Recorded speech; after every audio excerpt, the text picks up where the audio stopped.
dhacdada la yaabka leh waxaa ka dhacday airportka Istanbul. Gabar safar ahayd oo tacbaan ah meeshii jiifatay.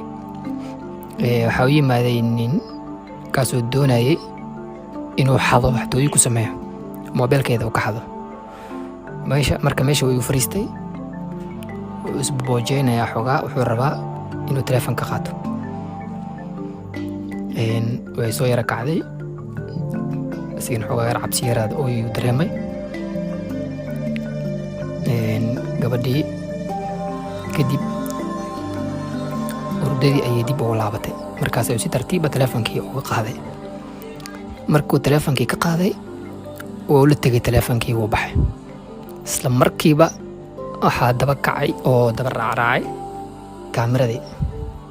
Isla markiiba nidaamkii oo airport ku shaqeeya wuxuu kaamirada la daba dhigay qofka. Kaamirada la daba dhigay waa la socdaa, kaamirada la socoto. Dhaqdhaqaaqiisa dhan waa la socdaa, wuu socdaa.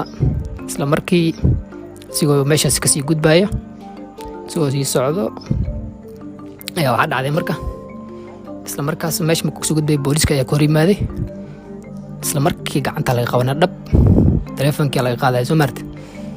Isla markiiba airportka sigoo ka bixin gabadhiina iyadoo hurdadeeda ku jirta ayaa telefoonkii laga qaaday. Marka tan waxay ku tusaysaa awoodda amniga airportka Istanbul uu leeyahay. Marka wajigiisa ayaa kaamirada lagu sii dhufanaya. Markaas waxaa la sii baaray halka uu ka soo galay airportka. Marka banaanka kaamirada loo jiheeyay dhanka iyo banaanka waxaa arkaysaa marka kaamirada akhrinaysa meeshii uu ka soo galay airportka. Halkaas ayuu ka soo galay soo martay. Amniga wax weyn waa marka security-ga.